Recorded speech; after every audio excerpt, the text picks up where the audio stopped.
बिस्मिल्लाहिर्रहमानिर्रहीम। अस्सलाम वालेकुम यूट्यूब फैमिली, कैसे आई हो कि बिल्कुल ठीक ठाक होंगे। और सुबह मॉर्निंग वॉक के लिए मैं निकली हूँ। मैंने कहा कि साथ साथ मैं वीडियो बना लूँ। आप लोग कैसे हैं? अल्हम्दुलिल्लाह मैं बिल्कुल ठीक ठाक हूँ। और ये मैं अपने बेटे के साथ आई हूँ।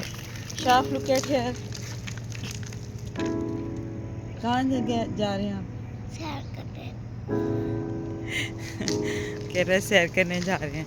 हम लोग मॉर्निंग वॉक के लिए निकले हैं। और आज संडे था तो मैंने कहा चले मॉर्निंग वॉक करते हैं और मौसम को एंजॉय करते हैं। और ये देखें कितनी फोक सी नज़र आ रही है, बट ये फोक नहीं है, ये डस्ट फोक है। स्मोकी वेदर हुआ है। हम में से बहुत सारी ख़वातीन ये समझती हैं कि हम लोग 40 में जा रहे हैं, 40 के से बिलो हैं, यानी 38 34 या इससे अबव। तो हम लोगों का अब लाइफस्टाइल बिल्कुल चेंज हो जाना चाहिए। यानी अब हमें डार्क जो कलर हैं वो नहीं पहनने चाहिए, और इसके अलावा हमें लिपस्टिक नहीं लगानी चाहिए। यानी ये अब बच्चे बड़े हो रहे हैं, अब बहुत सारी चीज़ें जो सी हैं वो अब हमारी चेंज हो जाती हैं।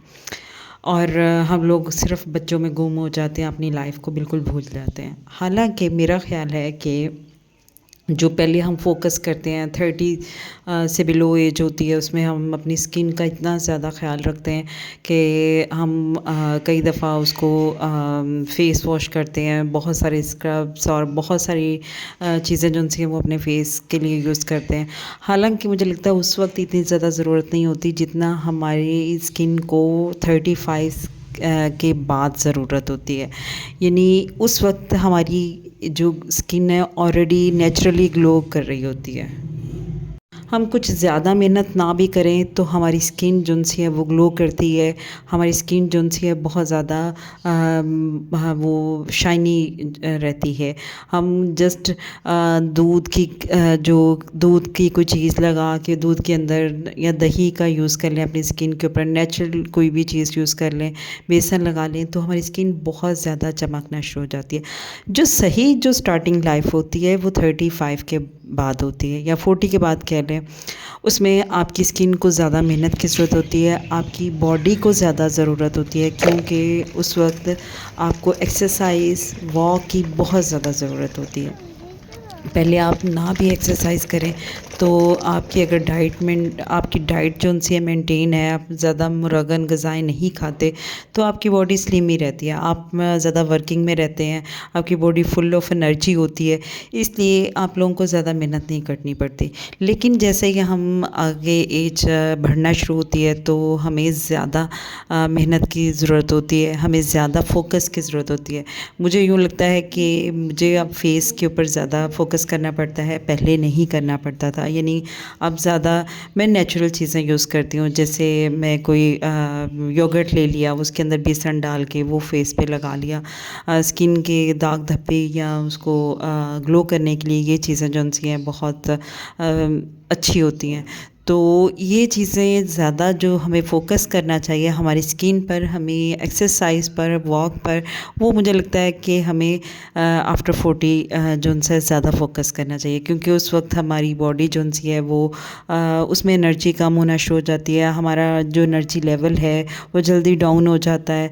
हमें मल्टीविटामिन्स जो से वो ज़्यादा ज़रूरत लेने की ज़रूरत पड़ती है, क्योंकि हमारे बाल, हमारे नेल्स जो से हैं वो आहिस्ता आहिस्ता आहिस्ता वो जो से हैं वो काफ़ी हद तक ख़राब होना शुरू हो जाते हैं, बाल गिरना शुरू हो जाते हैं। और उस एज में आके हमारे बालों को ज़्यादा स्क्रब्स और कोई मास्क, हर चीज़ की ज़्यादा ज़रूरत पड़ती है। इसलिए आफ्टर 40 हमें ये सोचना चाहिए कि अब हमें ज़्यादा अपनी लाइफ को मेंटेन करने की ज़रूरत है।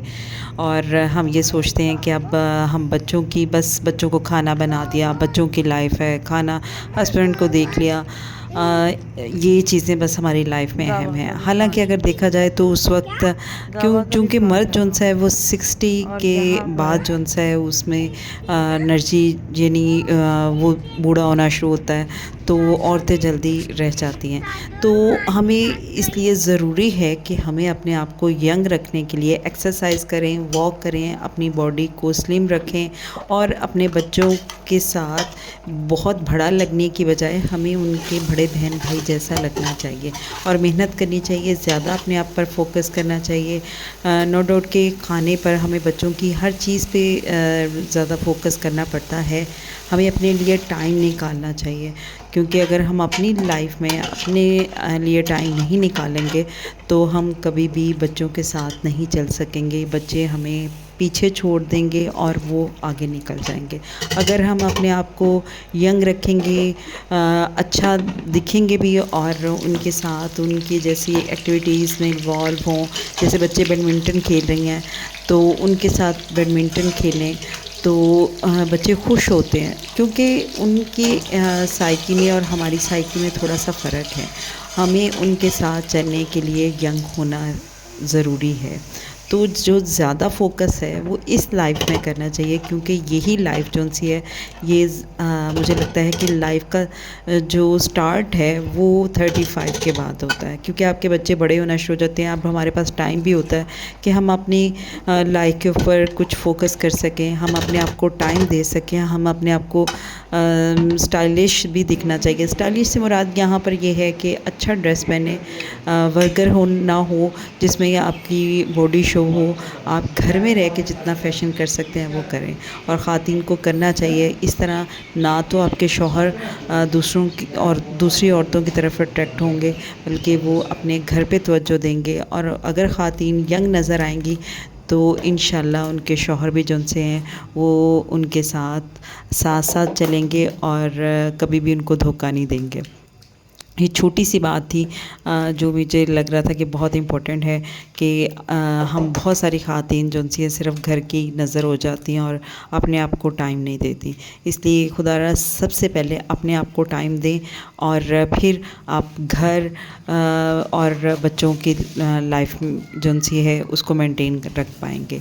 और यहाँ पर जी मैं आटे का केक बना रही हूँ। इसमें मैं मैदा बहुत कम डालती हूँ, 1 या 2 चम्मच। मैं मोस्टली आटे का ही बनाती, जो घर का गंदम पीस के जो आटा आता है वो उसका बनाती हूँ, और बहुत मज़े का बनता है, बहुत सॉफ्ट बनता है। तरीका सारा वही होता है, और बस उसी तरीके से जैसे हम मैदे डालते हैं उसकी जगह पे आटा डाल दें और ये केक बन जाता है।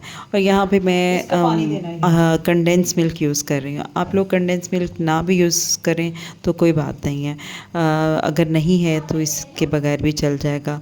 कंडेंस मिल्क का मुझे ज़रा उसका फ्लेवर अच्छा लगता है, इसलिए मैंने 3 चम्मच वो डाल दिया है, और साथ मैंने 1 कप जो है वो मैंने दूध लिया है, और साथ मैंने ज़र्दा कलर जो है वो ऐड कर दिया है। और 3 अंडे इसलिए लिए हैं, मोस्टली मैं 2x ही यूज़ करती हूँ। ये देसी अंडे थे तो इनकी साइज़ जो सा था वो छोटा था, इसलिए फिर मैंने 3x लिए, और इनको अच्छी तरह से बीट कर लें कि ये बिल्कुल बहुत ज़्यादा वो फ्लफ़ी हो जाए। और ये होता है कि अगर कुछ केक बनाते हुए हम मोस्टली ये भी करते हैं, मैं भी कर लेती हूँ कि इसकी एग की वाइट जो पार्ट होता है वो अलहदा कर लेती हूँ, और जो येलो पार्ट होता है वो अलहदा कर लेती हूँ।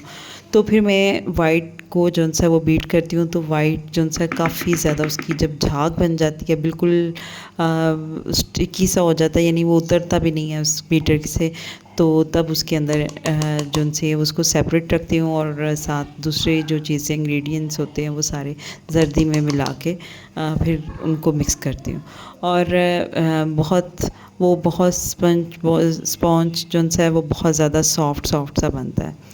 और अब तो केक के माशाल्लाह बहुत सारे तरीके हैं, और यहाँ पे मैं सिर्फ क्रीम वगैरह नहीं यूज़ करती केक में, क्योंकि बच्चे मेरे क्रीम नहीं खाते, इसलिए मैंने व्हिपिंग क्रीम लेकर भी आती हूँ, बट वो बच्चे कहते हैं कि मामा वैसे सिंपल केक बना ले, क्योंकि टी के साथ यानी चाय के साथ रात के टाइम बच्चे ये खा लेते हैं, और बहुत ईजी है।